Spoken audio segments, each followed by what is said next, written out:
This is KGW News at Sunrise. Booster shot appointments are getting harder to come by. We look at the reasons why, and health officials have some suggestions to help you get vaccinated. Plus, not having a toll means we don't have a project. Oh boy, a major project to add tolls to 205 in Clackamas County and I-5 through the entire metro area. And you can imagine it's kind of setting people off. What the state is proposing, we're going to break it down for you. Also, a happy ending for this cat found abused in Salem.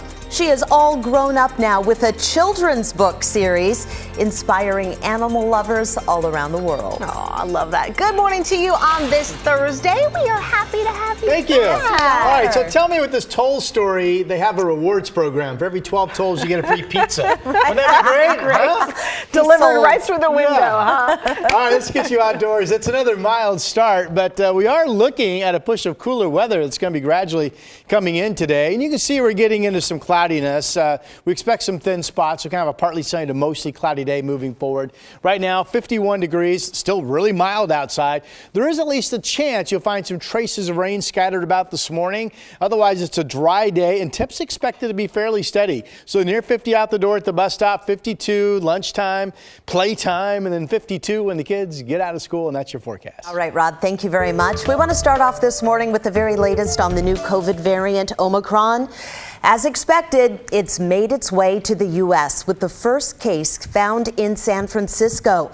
State health officials are increasing COVID testing at airports for people coming in from countries where Omicron is spreading. But California's governor said he does not anticipate any new stay-at-home restrictions. The patient with the Omicron variant had just returned from South Africa. They're vaccinated and only have mild symptoms. Authorities expect Omicron to spread fast, but they don't know yet if it's more severe or vaccine resistant. Now, with all that said, public health officials are urging you to get that booster shot. Yeah, but that can prove really challenging right now. Tim Gordon has an update on local booster availability. If you are eligible to get the COVID vaccine booster and are having trouble making an appointment, you're not alone. Frustrating, but in a way, the predicament is understandable. Once the federal government opened up boosters for everyone 18 and up, the demand pool increased a lot. And with another new variant out there, concern is up. But health officials say the booster booking frustration is generally not because of a lack of vaccine, although Washington's Secretary of Health says they are cautious about ordering it up. I think there has been a point where we've had more supply than demand. And so what we've done is been careful that we don't over order or over prescribe a vaccine from from either the federal partners or through the federal systems. So what's the problem? It may be the network of providers, allocations to them, and staffing to go along with the increased demand. They may have hesitated for a while, especially, holidays coming up or whatever, in terms of making appointments for the booster. But a lot more people may be seeking out booster doses right now. And that's why it's getting a little bit harder for the people to get in. In Washington state, more than 4.7 million people are fully vaccinated. Of those, just over 1 million have gotten an additional or booster dose. In Oregon, nearly 2.5 million are fully vaccinated, and more than 707,000 have gotten an extra or booster dose. In Clark County, Washington, just over 67,000 have gotten a booster shot. If, like me, you're not yet one of them, it's hard for me to get an appointment for a booster. What do you tell me? I recommend not giving up and continue to try and make an appointment, because I think, whether you get the booster today or next week, it's important that you get it as soon as possible. So join me and keep trying. Tim Gordon, KGW News. Okay, if getting an appointment is tough for you too, there are walk-in options, no appointment necessary. Some pharmacies like Costco and CVS are offering walk-in appointments. There are also free walk-in clinics like the one at Tektronix, a business in Beaverton. The best sources of booster information are the state websites, the GetVaccinated.Oregon.gov site, as well as the Vaccine Locator site for Washington. So the booster shot is the topic of our morning poll. Have you gotten yours? So far, most of you, 56%, say already got it. Good for you. You can weigh in this morning by searching KGW Sunrise on Twitter. The poll is right there pinned to the top of our page. Well, as of this morning, Oregon's statewide emergency rent assistance program won't be taking any new applications. The state got $289 million in federal tax money to help tens of thousands of renters in Oregon. So far, just over half of that has been paid out to 23,000 households. Another 25,000 are in the pipeline but haven't been paid. And even more people beyond those numbers need help. Oregon Governor Kate Brown said that is why she has called a special session for 2 weeks from now to kick in $80 million to help. She said the folks doling out the money are going as fast as they can. Oregon ranks 8th in the country for our ability to get the money out the door. It's still not happening fast enough. We brought on 200 additional people to help in that effort, but this is a monumental effort. The governor expects the special session will also look at helping farmers struggling from the drought and police in southern Oregon fighting illegal pot grows. Oregon's longest-serving U.S. House member is retiring. Congressman Peter DeFazio made the announcement yesterday. The 74-year-old Democrat was first elected in 1986 and says he won't seek re-election next year.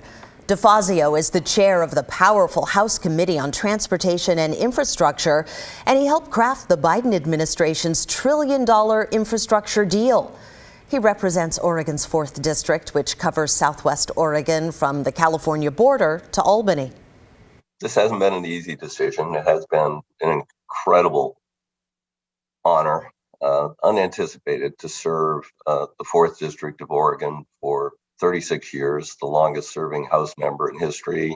I'll be 75 and a half when I finish this term, and it's time to pass the torch. DeFazio called being a congressman, quote, the greatest honor of my life. Well, plans to open 6 city-sanctioned homeless villages across Portland have been delayed once again. City officials confirming to the Oregonian those safe rest villages slated to open before the end of this year, they're not going to be ready until at least early in the new year. Each site will have 60 of these tiny home pods, along with shared amenities and support services.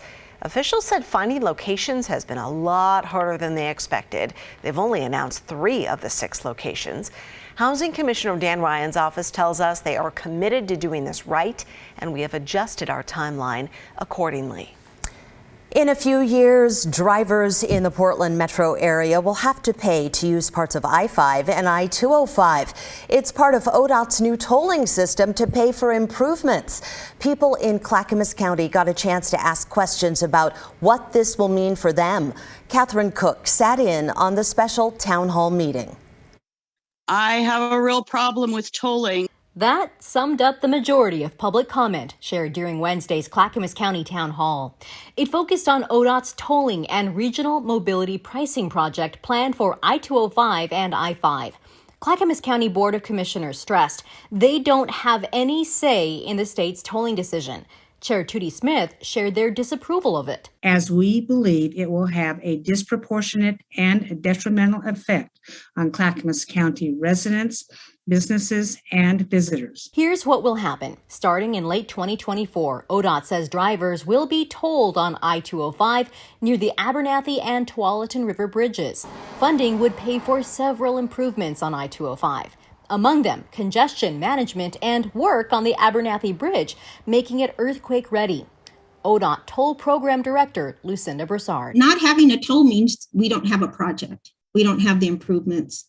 The bridge doesn't happen. We can't do any. Right now, we are $510 million annually short for maintenance, which means now we cannot do anything else. There's no innovation happening. There's no upgrade. A year later, in 2025, ODOT will start their regional mobility pricing project. That will impact drivers on all of I-205 up to the Glen Jackson Bridge and a big stretch of I-5 from the Interstate Bridge to the Boone Bridge in Wilsonville. This tolling is inequitable, and no place I have lived, El Paso, Gig Harbor, or Seattle, has had all lanes tolled. ODOT says one goal is getting commuters to carpool, work from home, or adjust their commute times to alleviate congestion. We are pricing for peak times. So technically during the peak, it would cost more, and off peak, it would cost less, but there would always be a price. Critics are expecting to pay another price. Congestion in their neighborhoods and side streets as commuters look for diversions around toll corridors. I cannot imagine what it will be like because many people will be diverted off of 205. So in terms of working with municipalities on alternate routes, you guys are a little late to the party. ODOT says they've spent the last 3 years exploring other funding options at the state and federal level, only to call toll revenue critical. Many have questioned that claim. It seems like, we're awash in money with record kicker new federal highway funds, $1.2 billion. ODOT maintains the only alternative they have is do nothing. Catherine Cook, KGW News.